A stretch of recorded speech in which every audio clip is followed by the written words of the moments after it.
Rainmakers came about because, again, somebody just came up and said to me, hey, I've got an idea, and I've been working on this for 2 years. The gentleman's name was Stan Emmert.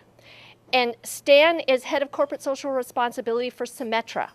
And he'd been working on this idea for 2 years about this great state of ours that we live in and the wonderful organizations that are doing great work around the world. And they have difficulty raising money all the time. They have difficulty getting the word out about their great organization. And so he said, we need to tell that story. We need to be there to support them, and we need to be there to tell the world about this great work. So the premise of Rainmakers is to take these world issues, the Millennium Development Goals, to look at the innovative organizations that are available in the Northwest, to ensure that the supporters have the ability to know that the organizations that we look at have been fully vetted, and then to help those beneficiaries, the 2.4 billion people in the world that are living either in abject poverty, and you hear this in the State Department, those that live on less than $1 a day, those that live on less than $2 a day, and those that live without clean water and sanitary conditions, which is the 2.4 billion. So the programming I talked about earlier from the Millennium Development Goals that we decided to talk about in our PBS public broadcasting television show is about women and girls, water, land, and health. We're going to be doing 4 segments, and each one of those segments is going to be focusing again on the issue. It's going to be then talking about the organizations that we've already vetted that we know does great work. And then we're going to be talking about a story. Now, I was at a meeting not too long ago with Jeff Rakes, the head of Gates. He's the CEO. And he said that they realize now that it's not necessarily about the issue. In order to engage the world in what's going on, it's about the story. It's about the story of the person who was impacted positively, not because of aid, but because of opportunity. So the stories are going to be the main part of Rainmakers. Interesting thing in Rwanda, currently they have a new law that says rather than having education up through 6th grade, it's now required up through 9th grade. However, girls still have to vie to get into the schools. There aren't enough schools, and getting past 9th grade is almost impossible. So they can't go on to graduate from a university.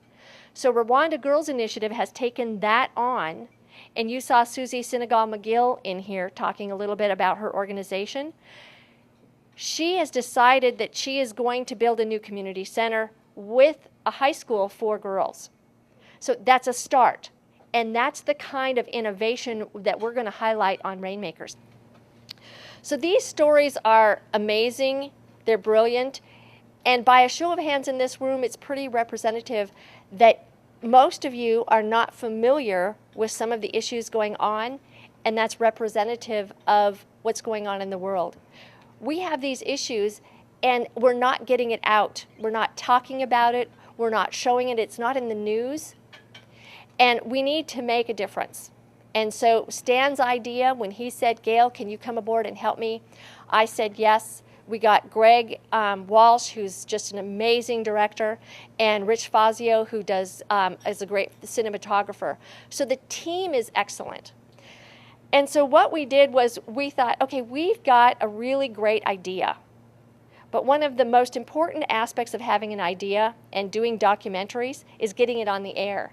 So before we did anything else, we went to KBTC, whose tagline is focusing on the world, and we said we would like to get distribution first.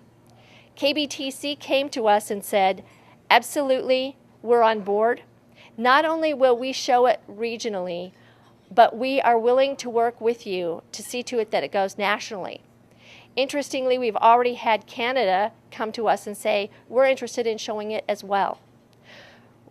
One of the reasons I think we're seeing that is some recent research that was done that indicates that people are tired of television. They're tired of not having good content.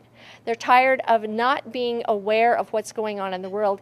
And interestingly, Pew Charitable Trust did a survey that found that people are fearful, and more so about what's going on in the world than even their economy.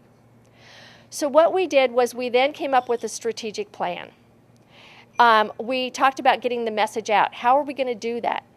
We talked about our PR and marketing. We talked about using our website. We talked about video blogs, doing in-country. And this is really actually kind of a fun thing that we're going to be doing. We've got 3 video blogs. Stan Emmert, who will be in-country, will give the overview.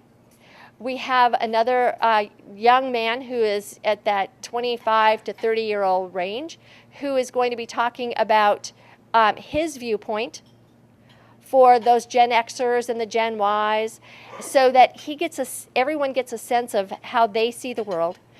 And I'm going to be out there talking about what I see as far as a woman's concerned and what's going on.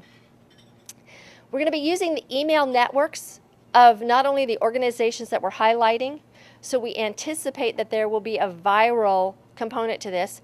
And we're also going to be working with probably one of your members who is going to be helping us on how we get this out and how we make sure that we're doing it correctly. So we're all set to go.